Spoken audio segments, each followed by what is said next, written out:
Abuse is abuse. Doesn't matter what it is. If a car is a car, it doesn't matter if it's a Toyota, a Chevy, or a Ford.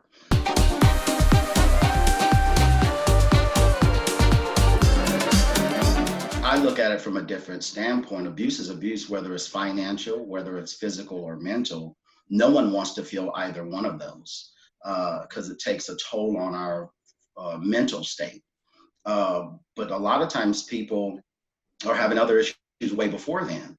They've watched their great great grandfather or uncle or someone that was very abusive in the family towards a family member, and they see these things. And sometimes that's the most accurate reaction to have when these things are happening is to just say something or lash out.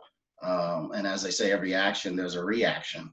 So that's where I think it's a long history of how abuse starts because everybody can say that there's someone in their family that they know that's been abused by someone by either one of those things we just talked about. But how do we fix them? And that's the main thing. And that's what I work on. I work on the emotions because anger is emotion. Scared is an emotion. Happy is an emotion. So why can't we use all those together? I'm pretty sure if someone broke in my car and stole my wallet, I'd be angry.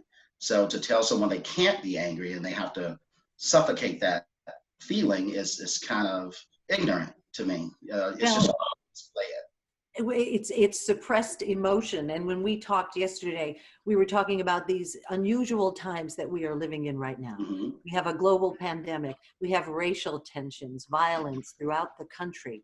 And you pointed to suppressed emotions. And was this inevitable that after suppressing these emotions for so long, eventually they have to come out?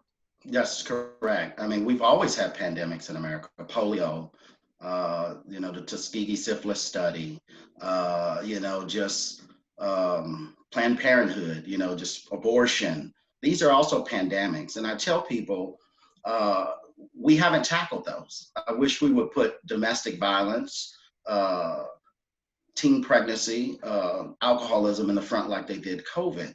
I think that would solve a lot of the issues because it's just like politics and religion. No one wants to talk about them. So if you don't put these things in the forefront, no one's going to educate themselves on it. They're just going to look at it as, oh, it's just something else in the community, just like a new coffee shop opening up.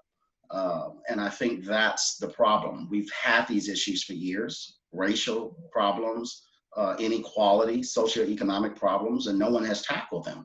And as you say, people say, and I've said, and you may say, the rich is getting rich and the poor is getting poor. How do we bridge the gap to where, these communities who are rural or inner city, they can make a decent living and live? That's the problems we're having. So in these times, and there's no one size fits all, but when we talk about abuse, whatever form it takes, can you give us some pointers, some coping skills, like maybe when it's time to get some help? Well, I like a lot of holistic stuff.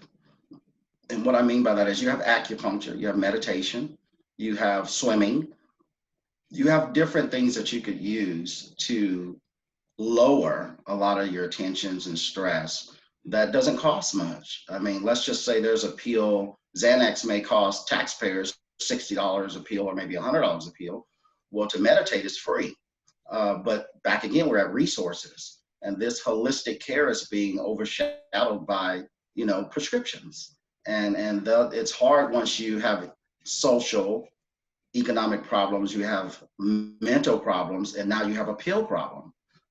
If we go back, if we just try to assist them with the mental portion in a holistic way where it's not costing the taxpayers money and driving up healthcare costs, I think that would really help. But those coping skills come from the person themselves. But it's back to resources. Who knows to meditate? Who's been taught to meditate? Only people with money know that, as they say. But these small communities, they don't know anything about it. They have no clue. Gatt, thank you so much for your time. Stay well. Yes, ma'am. Thank you so much. Thank you.